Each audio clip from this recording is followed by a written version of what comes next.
hegemony of the United States over this area. And this was dangerous. It could not be tolerated. We couldn't tolerate this.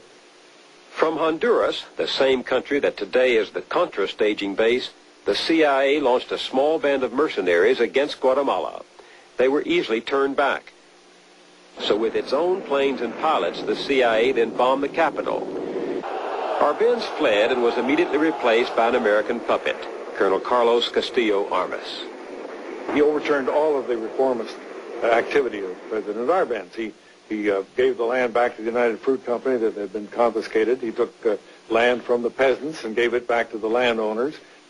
The CIA had called its covert action against Guatemala Operation Success.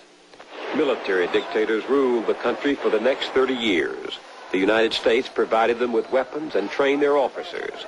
The communists we saved them from would have been hard-pressed to do it better. Peasants were slaughtered. Political opponents were tortured. Suspected insurgents were shot, stabbed, burned alive, or strangled.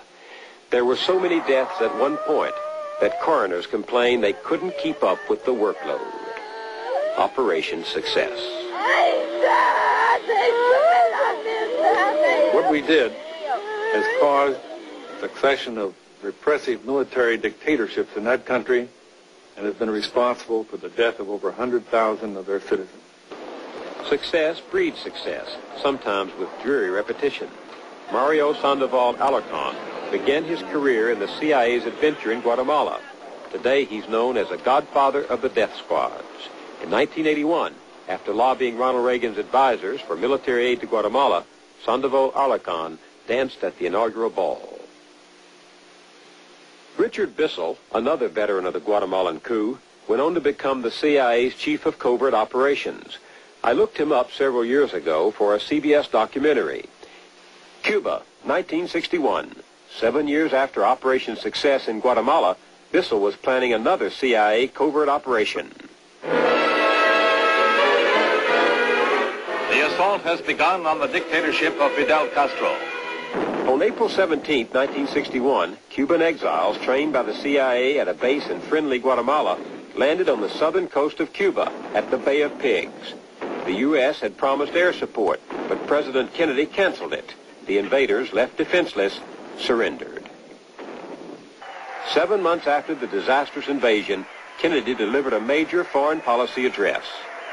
We cannot, as a free nation, compete with our adversaries in tactics of terror, assassination, false promises, counterfeit mobs, and crises.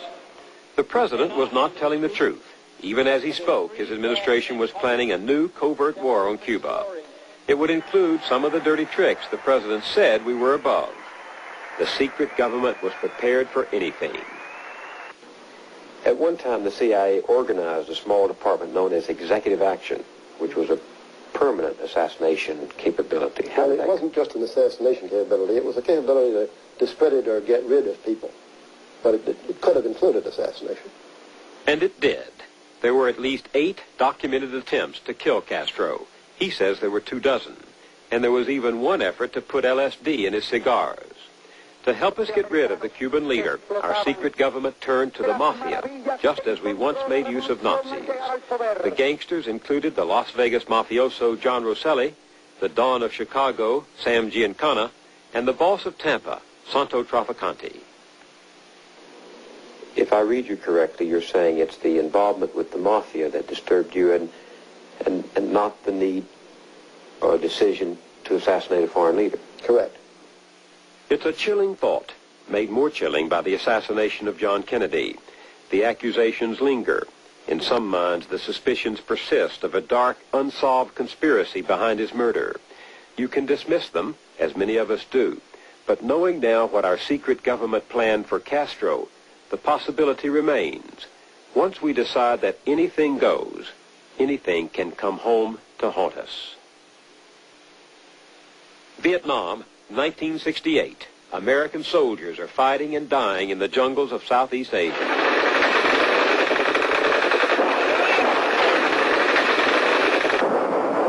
But the Vietnam War didn't start this way. It started secretly, off the books, like so many of these ventures that have ended disastrously. The CIA got there early, soon after the Vietnamese won their independence from the French in 1954. Eisenhower warned that the nations of Southeast Asia would fall like dominoes if the communists led by Ho Chi Minh took over all Vietnam. To hold the line, we installed in Saigon a puppet regime under Ngo Dinh Diem. American-trained commandos were used to sabotage bus and rail lines and contaminate North Vietnam's oil supply. President Kennedy sent the Green Berets to Vietnam and turned to full-scale counterinsurgency. He had once said Vietnam was the ultimate test of our will to stem the tide of world communism. By the time of his death, there were 15,000 Americans there. They were called advisors. The secret war was leading only to deeper involvement and more deception.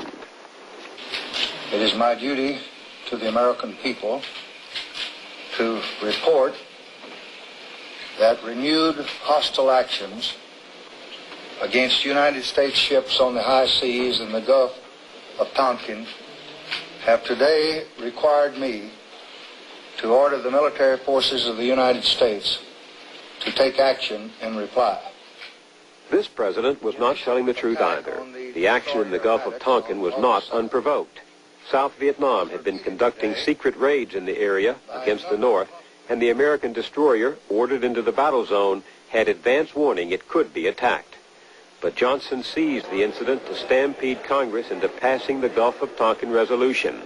He then used it as a blank check for the massive buildup of American forces. April 1965, 2 battalions of Marines land in South Vietnam, the first of more than 2.5 million Americans to fight there with no congressional declaration of war.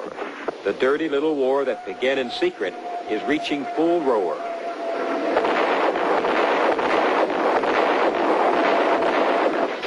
Free fire zones, defoliation, the massacre at My Lai, napalm, and the CIA's Operation Phoenix to round up, torture, and kill suspected Viet Cong. We were murdering these people, incinerating them. Ralph McGehee was there for the CIA and helped set up South Vietnam's secret police. My efforts had resulted in the deaths of many people.